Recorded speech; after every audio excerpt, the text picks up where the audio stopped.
Om Namah Shivaya sir. Okay, so let us start off straight away. Good morning. The prayers together.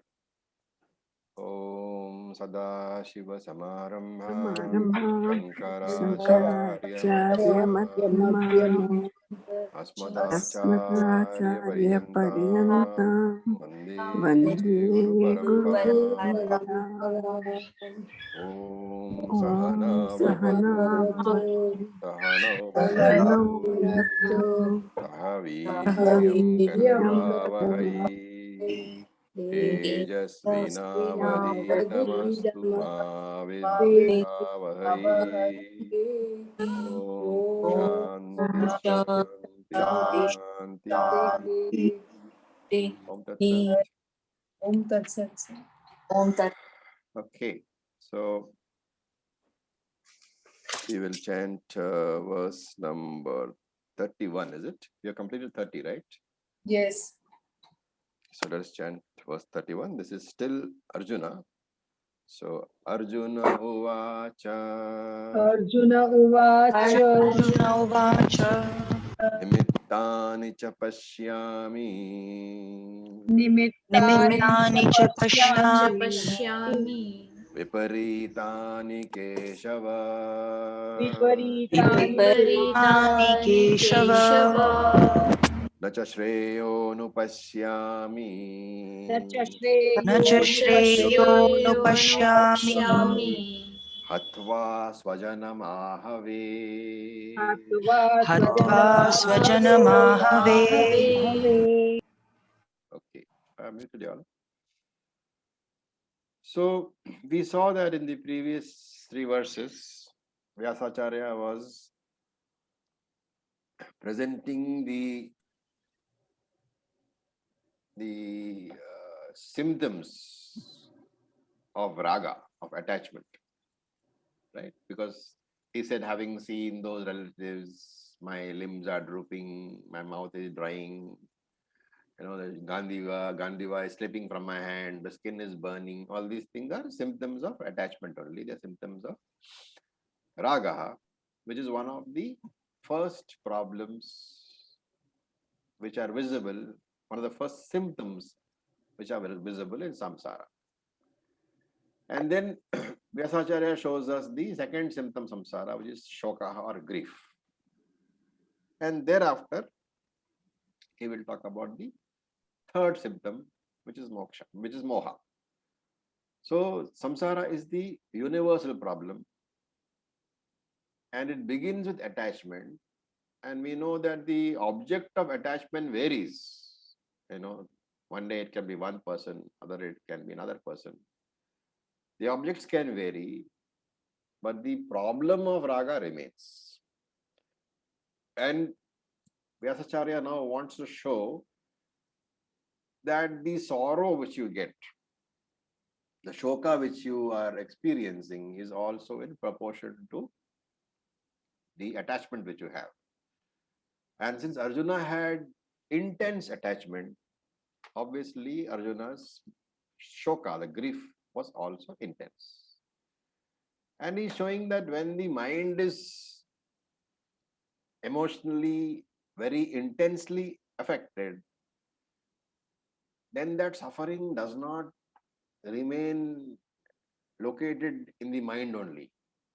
That suffering will overflow into your physical body also. Right? So we all know that if we have a mild problem in the morning, you know, have a minor argument with the wife or husband, then we can pretend as if everything is fine and we can still smile throughout the day. But when it has been a very desperate, very intense fight, you know, you have been throwing bartans at each other, what will happen? That intensity of the emotion, it will overflow into the physical body also. And then other people are able to see that you are disturbed because there are physical symptoms are visible. And here also Arjuna's sorrow is intense. And he said earlier, Imam Swajanam Drishva. I am seeing these people who are all my relatives. And when I say relatives, then I have to say that, you know, they belong to me and I belong to them. So the sense of belonging is there, which is called mamakara and ahankara. So the sense of belonging is the attachment itself. And Arjuna says, Swajanam, my people. So nothing wrong in claiming some people as your people. But when that sense of belonging becomes very strong, then it becomes attachment. And when attachment becomes strong, it begins to cloud the buddhi. The buddhi is not able to function because of the strong attachment. And therefore, we said earlier, when this stage is reached, then moha begins. We begin to confuse between dharma and adharma. So as you saw, Arjuna has earlier in the intellectual level, he was established. He was in the buddhi level. Everything was rational. He was saying, these are my enemies and I have to fight them. And no, this is my job and all that. But now attachment has taken over. So from the buddhi level, Arjuna has descended to the mind level. From the rational level, he has descended to the emotional level. So earlier he said, these are all adharmic people. And now he is saying, these are all my own people, our own people, Swajanam. And what is the implication from that? If I or my people do some adharma, it is okay. But if somebody else does, then it is not. So that is wrong judgment. And therefore this word Swajanam means Pamakara, my people only. And Shankaracharya, of course, as I said earlier, does not write a commentary on the first chapter of the Gita.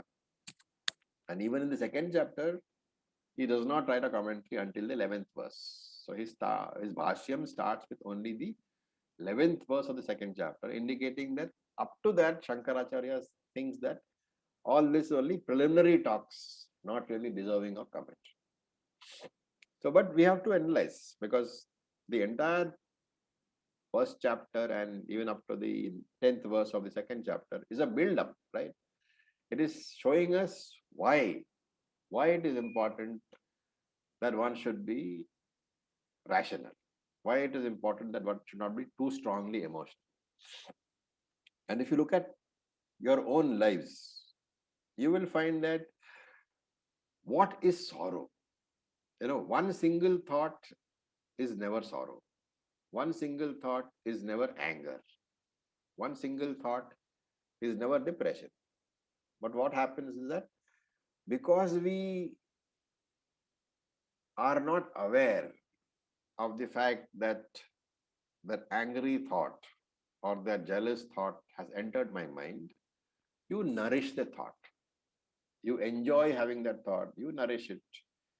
And like a plant which grows when it is nourished, the thought also grows. For an emotion to become strong, it requires your nourishment. It requires your cooperation. And what is the cooperation? You provide the ideal condition for that growth of that thought. You build up that thought of anger and you think about it and think about it and think about it. Somebody insulted me, how dare he insult me? All that is nourishment only. And finally, that you will find that the thought has grown so big that you are not able to handle it. So remember that the first thought is usually, that first thought is uninvited. That is, you don't deliberately entertain the first thought. Some experience comes across and you don't like it, or you like it. And that is born as a thought in your mind. Now, at this stage is the critical stage, when the thought is first born. As I said, when the thought is first born, you are not responsible because it is your nature and the thought has been born uninvited. And at that point, when that first thought begins, if you have trained your mind to be aware that yes, this is a thought which has the potential to get to be a disturbing thought, and therefore I will choose to disengage with that thought. I will say, "ठीक है, I will not touch this thought at all mentally." It's a very interesting thing that supposing you are in the kitchen and there is a hot tawa on the fire, on the gas, right? There's a hot plate on the gas. So you won't go and touch that hot plate, right? Why? Because you know that touching that hot plate is going to burn your hand. So where the physical body is concerned, the actions and its results, the consequences are very clear to us that there will be pain and therefore I shall not touch. However angry you are, it's very unlikely that you will go and touch that plate. But unfortunately, when it comes to the mind, we don't allow that same buddhi to function. If you did, the buddhi would tell you that this particular thought which you are getting, it has the same status as that hot plate. Just as the hot plate can burn your hand, this particular negative thought which you are trying to entertain, it has the potential to burn you. And therefore, if you nourish that thought, it is like a very tiny flame, like if you are out in the open and you are trying to, let us say, burn some wood, you take a matchstick and you light it. And a small flame comes and there is wind all around, there is breeze all around, and therefore you put your hands around the matchstick. Why? Because you're protecting it so that it can burn. And once the matchstick burns properly, then you can take that matchstick and you can burn the wood on the ground. So even when you're burning the wood on the ground, the flame is still weak and therefore you are protecting it. If there are a couple of people around you, you will protect it and you will blow and blow. You are trying to nourish that flame. Once that flame catches, when the wood catches fire, what happens? The same wind, which was an enemy to the flame, the feeble flame of that matchstick, now it becomes a friend of that strong flame where the wood is burning. The same wind, which could have extinguished the fire of the matchstick, that same wind nourishes the fire of the wood. And the more the wind is, the stronger the wood burns. So nourishment is the key.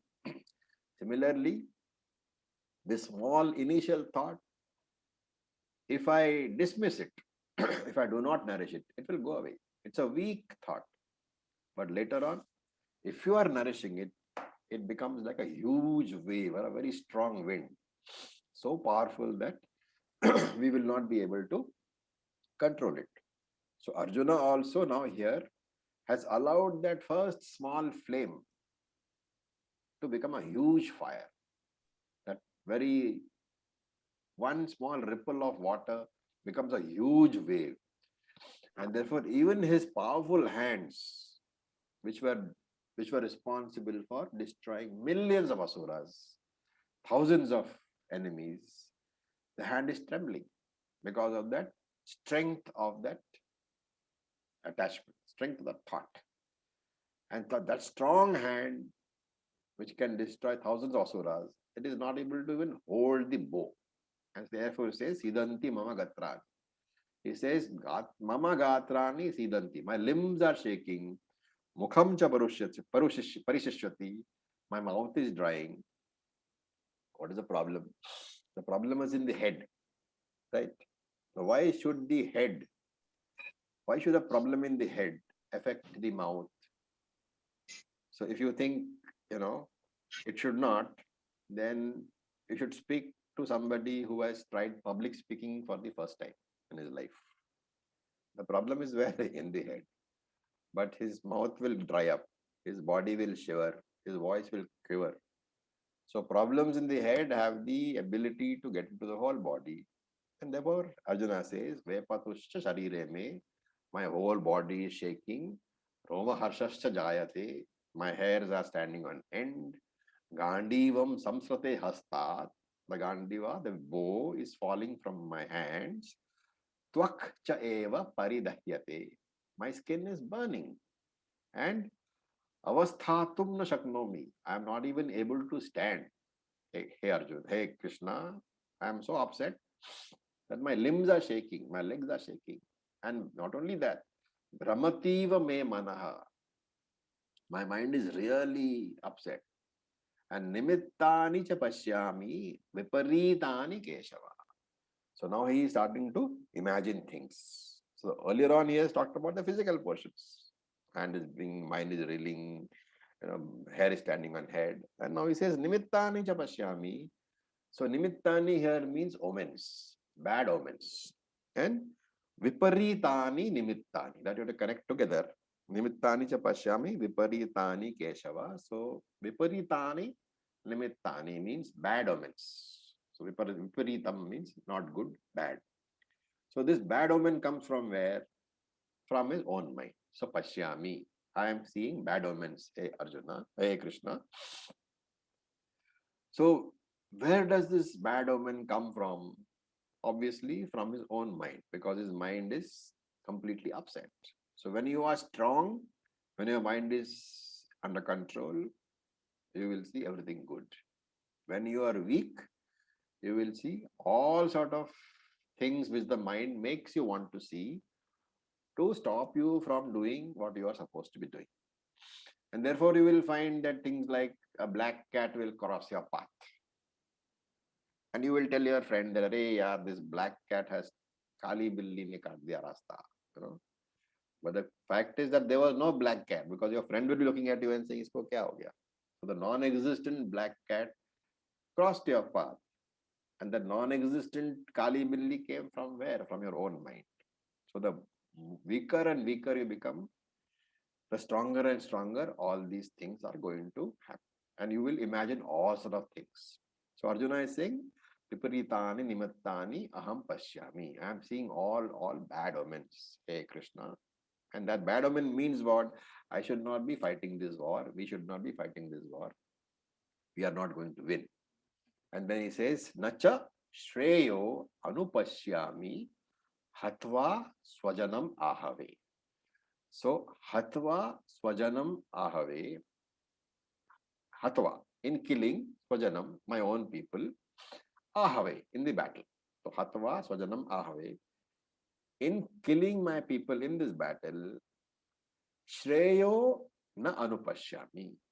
I do not see anything Shreyaha. I do not see any good coming out of killing my own people in this battle. So in this way, Arjuna is expressing his problems to Krishna. Okay. Now we will chant verse number 32. Sir, Yeah. sir, please explain nimittani. Sorry? Please explain nimittani, the first word. Nimittam is omen. You see something and you think it's a bad sign. That is nimittam. But sometimes people wake up and say, I had a bad dream, so I shall not do this. So the bad dream is taken as a sign that you shall not do it.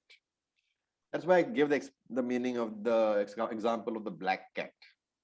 People say, Kali Billi ne rasta kaata hai, mujhe jana nahi chahiye. So there is no, rational explanation. It simply means it's a nimittam. It's a bad omen. Thank you. Viparitani is bad, nimittam is omen. So viparitani, nimittani, bad omen. Thank you. Okay, now we look at verse number 32. So please unmute yourself and we can chant. Na kangshe vijayam Krishna. Nakangshe Vijayam Na cha rajyam sukhani cha. Rajyam Sukhani cha Kim no rajyena govinda. Kim no Govinda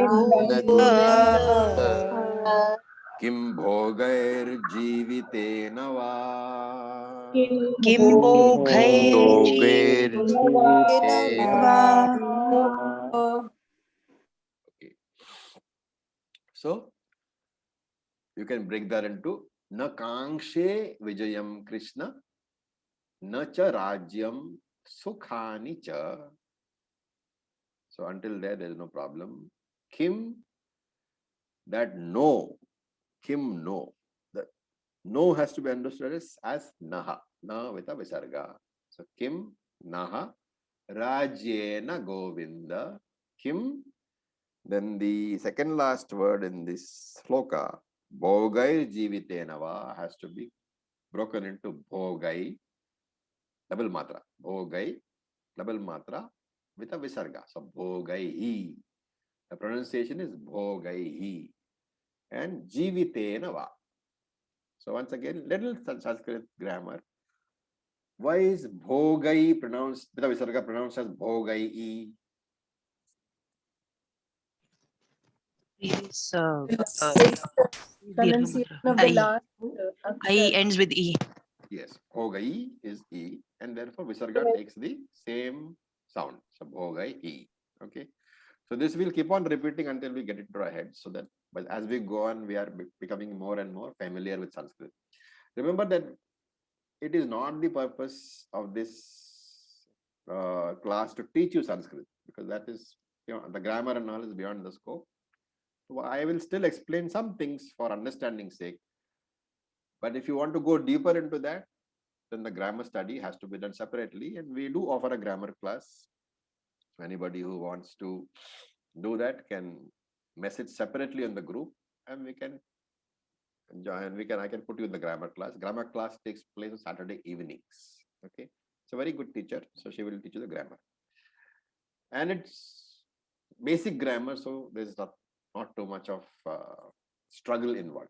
It's a good idea to have at least a basic understanding of what Sanskrit structure of grammar is, so that we don't struggle.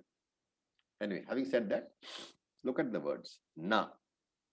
The first na is not. Nahi. That is the first na. Kangshe. Kangshe means to desire. Vijayam, everybody knows. Hindi word. Victory. Krishna, hey Krishna. Then na. Again, na is no. Cha in Sanskrit is and. So these little differences, please keep noting, because you won't get confused then. Cha means and. So na cha rajyam. Rajyam is kingdom. Sukhani. Sukhani is the sukhams available, the pleasures of the kingdom. Rajyam, Sukhani, pleasures of the kingdom. Kim is equivalent to kya in Hindi, what. Now I said no has to be understood as naha. It's very important, because na with a visarga is naha and is completely different from na. Na means no, naha means for us. It's from the asmad pronoun. Asmad means us pronoun. So naha is for us. And I'll tell you a small story which will indicate the importance of that. Anyway, let's finish the words first. Rajyena. Rajyena. Yena. That suffix indicates with. So Rajyena, with the kingdom. Govinda is, of course, Lord Krishna. Kim is what or kya. Bhogai. Bhogai is the enjoyments, all the bhoga. Jivitena. Again, ena is the suffix. So jivitam is the living person. Jivitena, with living. Va. Va is a word which means or. So that cha is something which you need to understand. And va is or. Okay. Now look at the sentences. We'll do sentence formation. Let's break this up. That is an anvaya, it is called. So, hey Krishna. So, hey is not there in the verse, but we are saying, hey Krishna, that is sambodhanam, addressing a person. Hey Krishna, Vijayam Nakangshe. Okay, so that is the Vijayam Nakangshe. Where is Vijayam in the first line, third word? Nakangshe is the first two words. So it's written as Nakangshe Vijayam. You have to rearrange them as Vijayam Nakangshe and prefix the whole thing as Krishna. So, hey Krishna, Vijayam Nakangshe. What is missing in the structural sentence? Aham. Check. Aham. Yes, the subject is missing. Okay, remember that in Sanskrit, very good. I'm glad you are able to get onto this. So remember that in Sanskrit, very often, for the brevity, to present it as briefly as possible, sometimes verbs are dropped. The Kriya Pad you will not find there sometimes. Sometimes you will not find the noun. Sometimes you will not find the subject. Sometimes you will not find the object. And so here, Krishnam Vijayam Nakanksha, you have to say, Hey Krishna, Aham Vijayam Nakanksha. I do not desire victory. So Vijaya is victory, Kanksha is desire, Na is not. Krishna has to be there. And Aham. You have to supply the Aham. So you say, Hey Krishna, Aham Vijayam Nakanksha. I do not desire victory. Then second sentence is Rajyam cha sukhani cha na kangshe. Kangshe has to be supplied. Kangshe is not there. Rajyam cha sukhani na kangshe. So remember, this cha is not really grammatically necessary in most places, but they add chas just to keep the meter going. And this is Anushtup Chanda. I told you. All this is an Anushtup Chanda. Anushtup Chanda has 8 32. syllables. Exactly. 32 for the whole verse, 8 syllables per quarter. And sometimes you will find that there are only 7 syllables. So then for maintaining the meter, you add a cha or you add a particle called ha, asma or something like that. These are all Vedic usage. Okay. Vedic Chandasa. So we do not disturb ourselves too much with that. So he say here you have to add aham na kangshe. Na is there. So aham na kangshe. I do not desire what? Rajyam sukhani, the pleasures of the kingdom. The cha you can add anywhere else, an and. So I do not desire the pleasures of the kingdom. So 2 statements he's making. Hey Krishna, I do not desire victory. I do not desire the pleasure of the kingdom, the comforts of being a king or a prince. And there is third sentence. Hey Govinda, Rajyena Naha Kim. So this is Naha, not Na. Remember, you have to supply Bhavati because Bhavati is not there. You have to supply Bhavati. So, Hey Govinda, Hey Krishna, Kim Bhavati Naha Rajyena. So, here it means, Bhavati means what is there. And you can understand it as what is there to be gained. Kim Bhavati has to be understood as what is there to be gained by whom? Naha, by us. So this na is extremely important over here. It's not na. What is there to be gained by us? From what? Rajyena. By this, from this kingdom. So very small sentence and lots of ideas have to be supplied. So, Hey Govinda, Kim Rajyena na Bhavati. Can you expand that to make a more sensible sentence? Kim bhavati rajena. No, say it in English. What is the full expansion? Or what do you expand it fully to make a sensible sentence, more understandable sentence? राज्य के भोगों का कोई मतलब नहीं है, राज्य के सुखों को भोगने का कोई मतलब नहीं है हमारे लिए. Okay, so exactly. So what is going to be achieved by winning this kingdom? That is what he's trying to say. You have to connect it to the first line. Hey Krishna, aham na kangshe vijayam and aham na kangshe sukhani.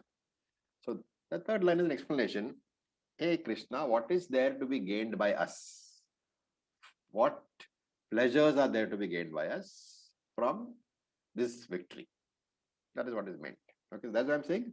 You have to learn to connect. And once you learn to connect and add mentally in your mind, then it will make much more sense. Then there is a fourth sentence. So fourth sentence is what? Kim. Again, Kim means what? Bhavati you have to add. Kim bhavati bhogaihi va jivitena. What will be the enjoyments? And what is saying? What is the use of all these enjoyments? Va jivitena. In fact, or va, what is the use of living itself? Jivitena. What is the use of my living?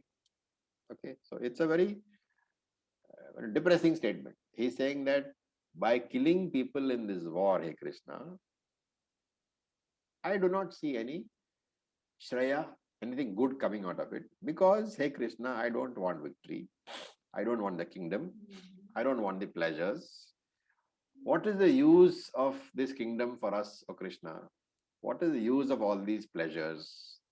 And the last one is a statement, Are Bapre, what is the use of life itself? So what is it that Vyasacharya is presenting now? He is presenting the symptoms of depression. What is it? First, he begins to feel that life is meaningless. And these are all typical mental problems of samsara. If there are people in your life who are exhibiting these things, the first sign is, Are yaar, life is meaningless. You ask him to drink tea, he'll say, Kya farak padta hai yaar? Zindagi to, horrible. I don't want to drink tea. You ask him to drink coffee, he'll say, what is the point of having coffee? Why wear ornaments? Why should I dress? Why should I do anything at all? Your whole life is appearing to be empty, completely meaningless. This is the first sign of the mental problem of samsara. What does Vedanta tell you? Vedanta tells you that, so this is a statement which is being made now, which is an extraction of the rest of the text. Okay, it's not there in this verse, but I'm putting forward this statement because it is the essence of Vedanta. And to understand Bhagavad Gita in its entirety, completely the meaning of the Bhagavad Gita, to understand, we have to keep this in mind always. What is our normal thing? Our normal thing is that my life has any value, has any meaning, only because of things or people around me. So my entire happiness is determined by what? Who is my wife? Who is my husband? Whether my wife or husband are good to me, whether I have children or not, whether children are smart or not, whether I have money, whether I have a good house, whether I have a good image in society, what people think of me, right? These are all the factors which one considers when one says that I am happy. Do you agree? Yeah. Yes. Right. Normally, when you say I'm happy, these are the factors which you consider. What is the effect of my surrounding environment on me? Which means, to put it in other words, the value which I give to my own existence, that value is given to me by everything which is outside me.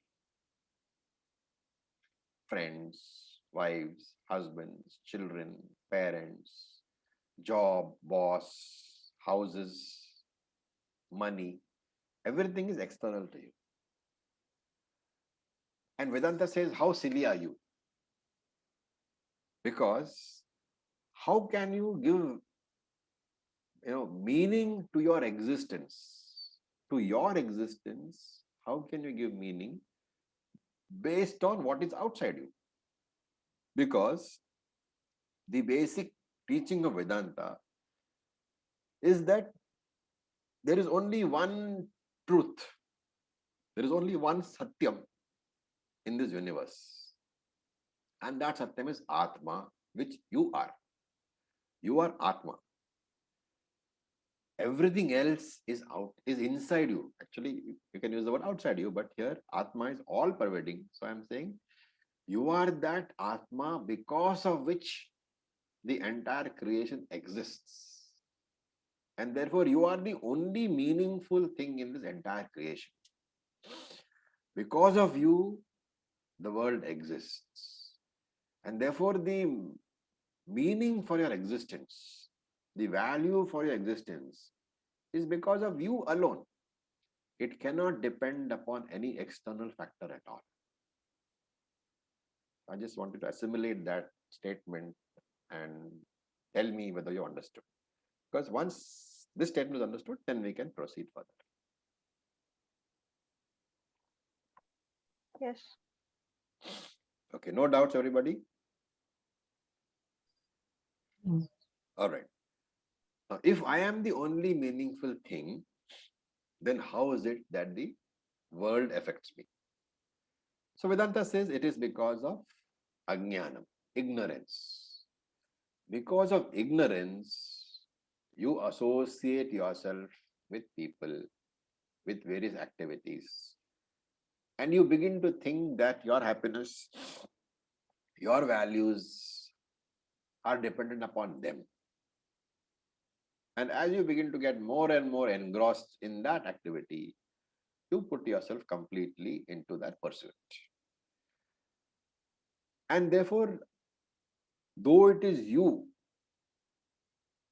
who gives meaning to everything else, after some time, because of the strong association, it appears as though everything else is what gives meaning to you. So you are the one because of whom music can be played. You are the one because of whom cricket can be played. But because of this association with that, you begin to think that without music, life is meaningless. You begin to think that without cricket, life is meaningless.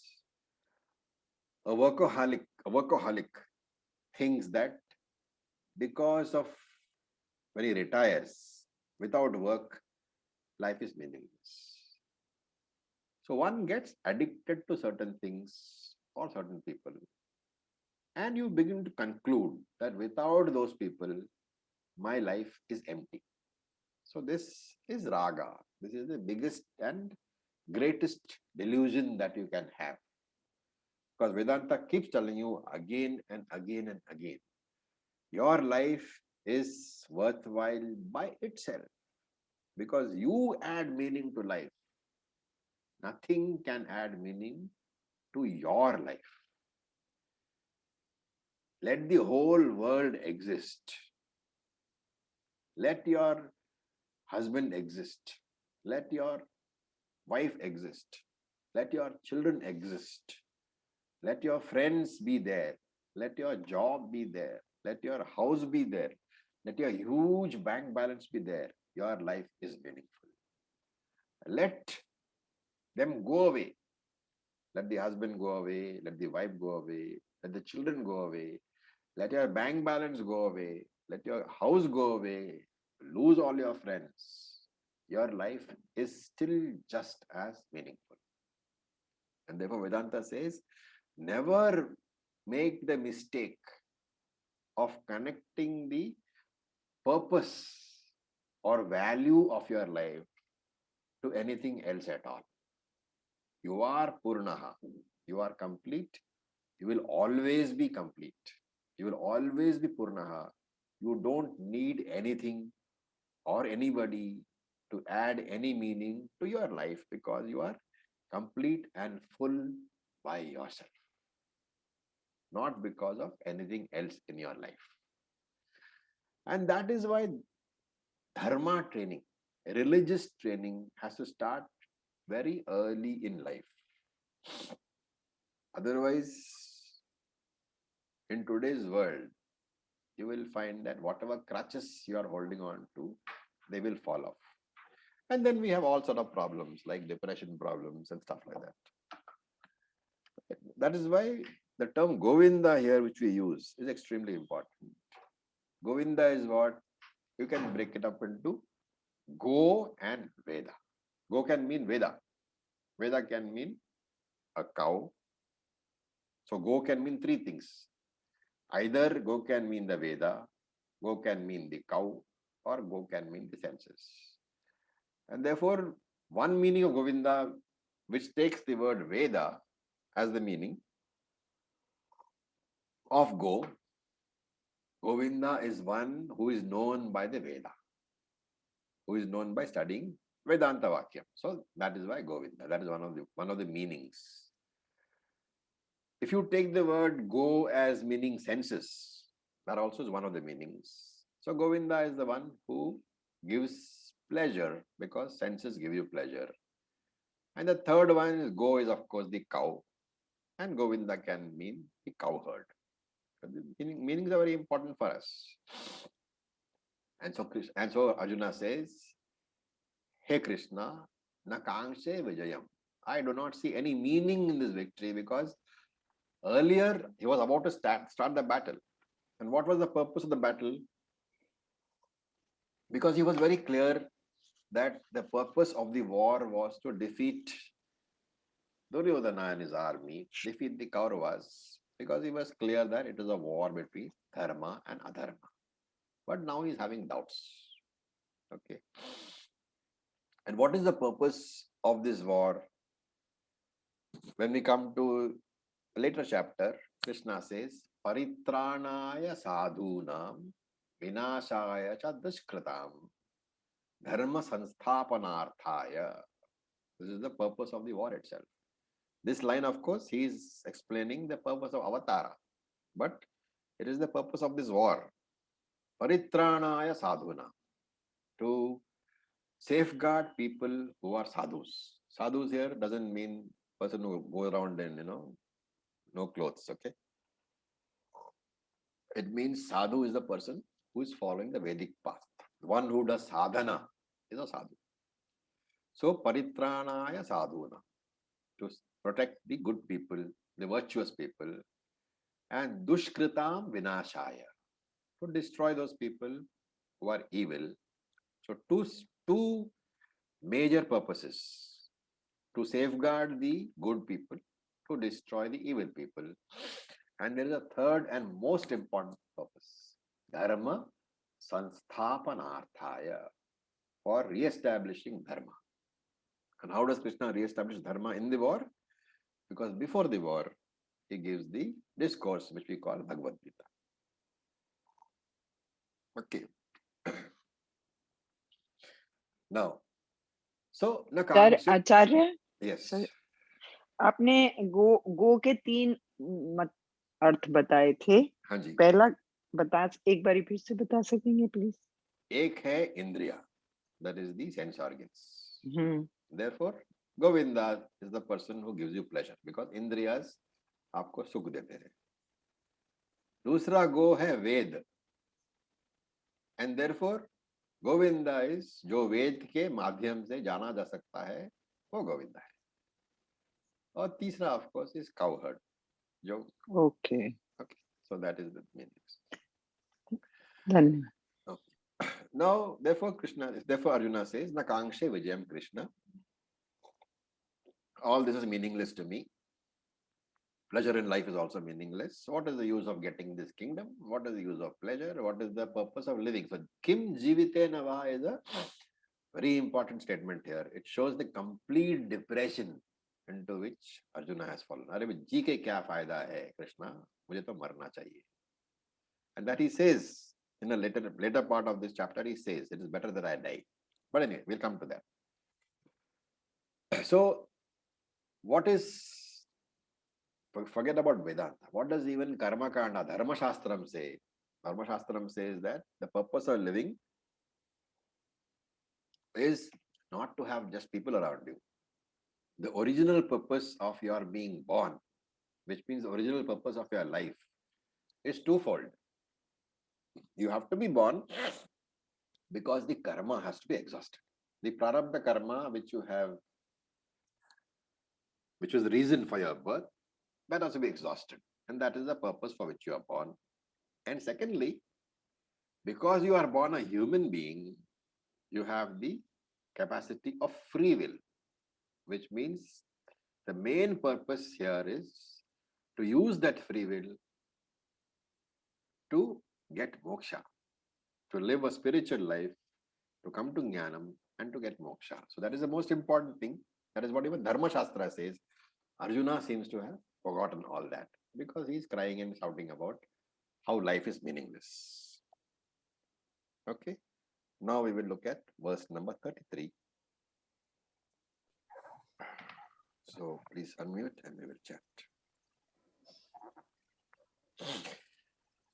येषाम् अर्थे कांक्षितं नः येषाम् अर्थे काङ्क्षितं नः राज्यं भोगा सुखानि च राज्यं भोगा सुखानि च त इमेव स्थिता युद्धे इमेव स्थिता युद्धे प्राणां त्यक्त्वा धनानि च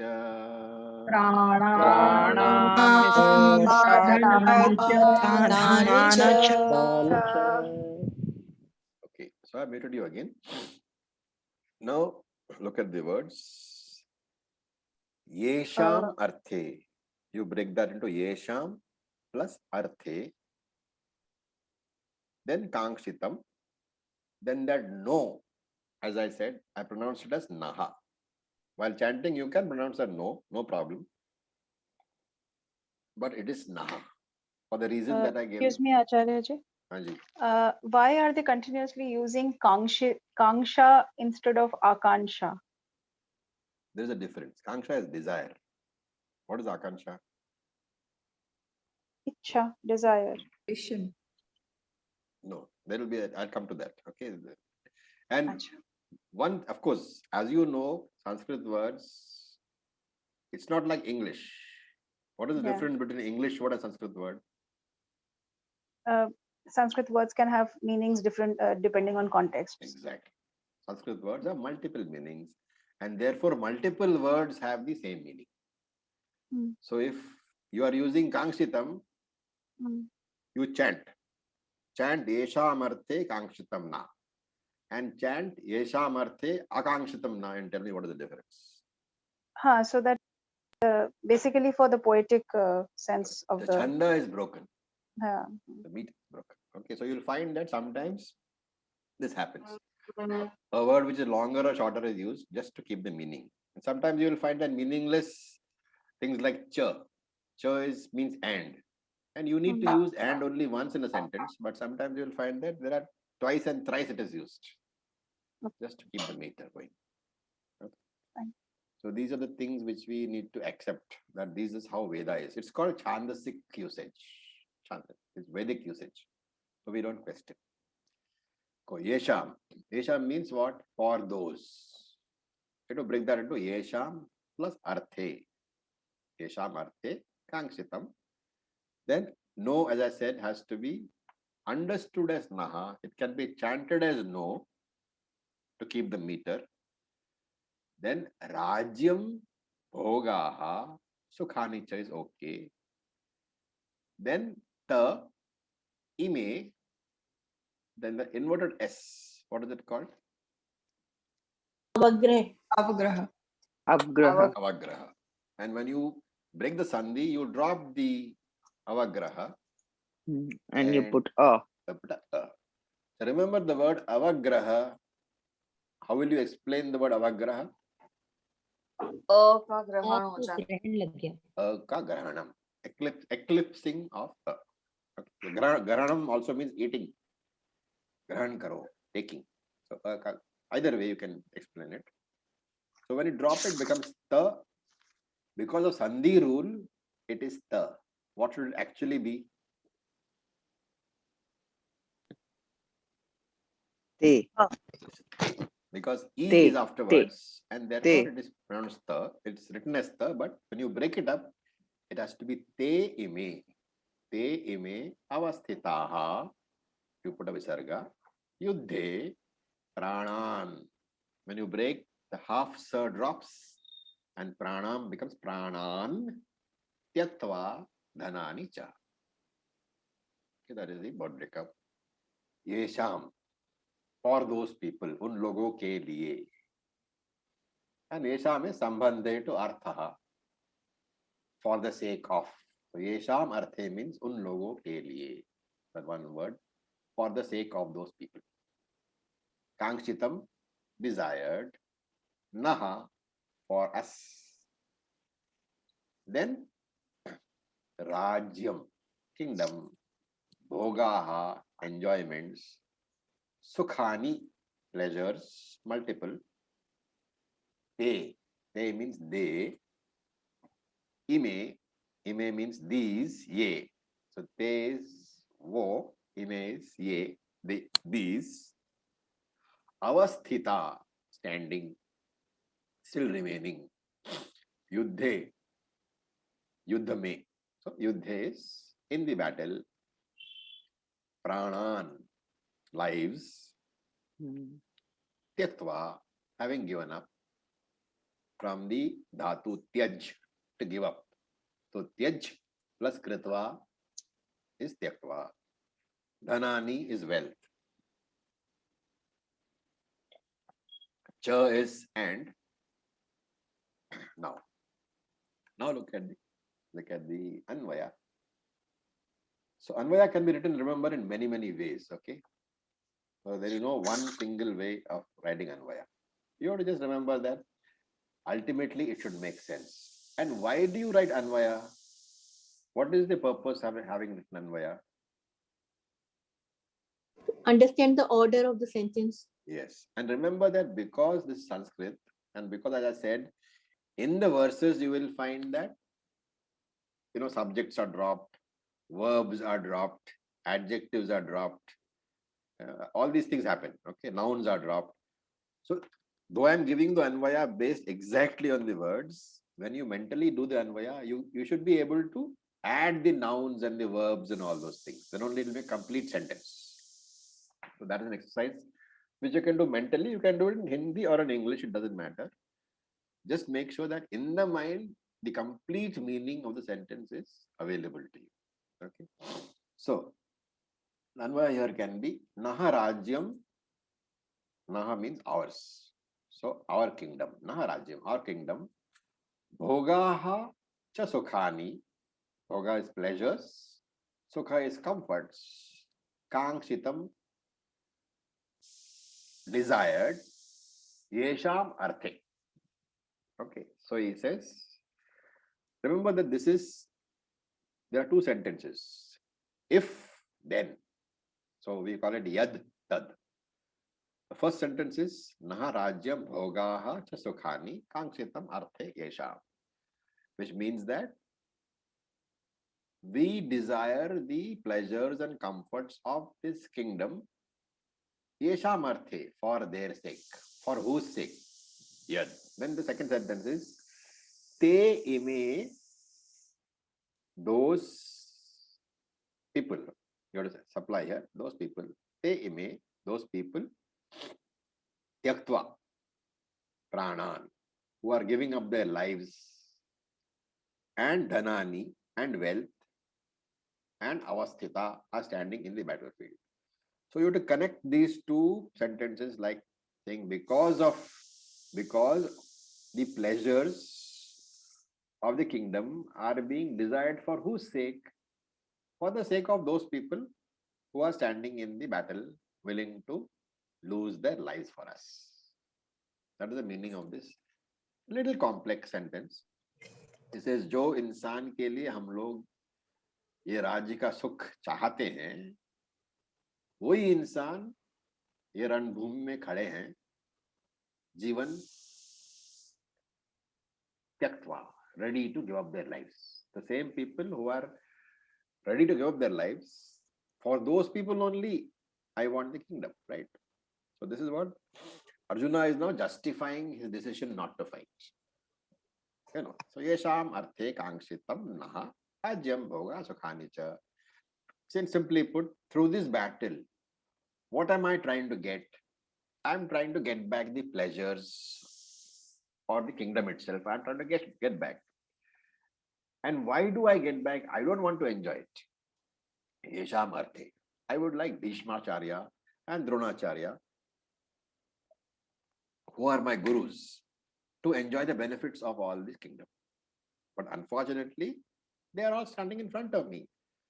So Arjuna has completely forgotten the purpose of the war. He is now saying that the purpose of the battle is to get all the pleasures of the nation, and then Bhishma, Dronacharya ke charanon pe rakhne ka. I want to go and present all these pleasures to my gurus, Bhishmacharya and Dronacharya. So he says, Eme asmin yuddhe avastitaha. These very same people, what are they doing? They are standing before us, willing to sacrifice their life and wealth. Why does Arjuna say all this? Not because he's afraid. So there is a very common misunderstanding that Arjuna is trying to back out of the battle because he's afraid. But remember, Arjuna has been given, he has fought even Lord Shiva and not victorious, of course, but the fight was so good that Lord Shiva was impressed. And he has many, many divine weapons given by many of the gods. So he's an outstanding warrior. And he knows that because of that skill which he has, there is nobody who can defeat him. And therefore he's conscious that whoever fights him will definitely die. And therefore when he says that these people, Bhishma and Dronacharya, I should be actually giving all the pleasures of the kingdom to them. But instead, I am waiting to fight them. And if I fight them, there is only one end. They will die. So this is what he's saying. Argument is that if I win this war and get this kingdom and all the pleasures, there will be nobody left whom I can go to and say, Dekhiye Acharya, I was victorious. Because the very people to whom I would want to say this, I would have killed them all. So with this, we'll stop. Any questions are most welcome. Acharya, I think you were supposed to tell one story, Na versus Naha. Yeah, so there was the story of the Ramayana, right? Where I think Ravana is supposed to be getting into the final battle with Ram. So by this time, all his other brothers are dead. They have all been killed. And this is the last date. So he goes and does a homam. Because his guru tells him there is a homa which you can do. And if you do that homa successfully, then nobody can ever defeat you. Not even Lord Rama. So he goes and does his homam. Now in the homam, there is a word, Name Mrityuhu, which literally means I should not be killed. So while doing that, he doesn't say Name Mrityuhu, he says Nahame Mrityuhu, which means what? Death to me. Or Death मुझे come. मृत्यु आ जाए. Lord Shiva simply says Tathastu. So that is the problem. You see, in Sanskrit, that indicates the importance of the pronunciation. So Ucharanam is extremely important because a wrong pronunciation can completely change the meaning of the word. So like in Na and Naha. That just to illustrate that point only. Thank you, Acharya. Okay. Ravi ji, in that case, how should we chant Gayatri Mantra? Gayatri Mantra, we'll have to actually take a session, okay? Any particular word you want to? That Om Bhurvasva Tatsavatu Varenyam Bhargo Devasya Dhimahi Dhiyo Yo Naha or Yo Na? Yo Naha, always. Naha means, if you have been chanting Yo Na, it means do not give me wisdom. Okay. If you are chanting Naha, it means please give me wisdom. Right. I hope you have not been Thank you. chanting Pragya. No, I am not chanting, but this is the confusion, like. So it is Naha. Yo Naha. Hmm. So we can Acharya ji, take one session on that. Yes, please. Acharya ji, please explain Istyaktva again. Tyaktva means giving up. Tyag karna. Okay. So Thank here you. he is saying Tyaktva, their lives. They are standing here. What? Pranan Tyaktva. Giving up their lives, which literally means ready to give up their lives. We are standing on the battlefield. And there is another explanation of this also. He says they are using this term, because they know that they will die. Pranan, they are already dead. Only the time by coming to the battlefield, they have dead. Hence, Pranan Tyaktva. So Arjuna is saying that these people are already dead because I have killed them. That's why I use the word pranam tyaktva. So here you have to understand it as ready to sacrifice their lives. Okay. Thank you. Okay, thank you so much. We'll close. Om Purnamadav Purnamidam Purnamad Purnamudachyate Purnasya Purnamadaya Purnamevavashishyate. Om Shanti Shanti Shanti. Hari Om. Sat. Om Namah Shivaya. Thank you, sir. Thank you. Thank you. Om Namah Shivaya. Thank you. If Thank you, anyone sir. wants Thank you, sir. any more explanations or anything, please put your remarks in the group. Okay, the group is meant for raising questions. So any explanation, anything not understood, you can always put in the group and we'll answer that. Thank you so much. Can we have a Gayatri Mantra session also, please? Yes. We can have some, yes. It'll be a longer session, but I don't want to cut out the 1 hour from the class. Okay? Yeah. ठीक है जी. All right. Thank you. Thank Great, you so great. much. Thank you so much. Have a good day.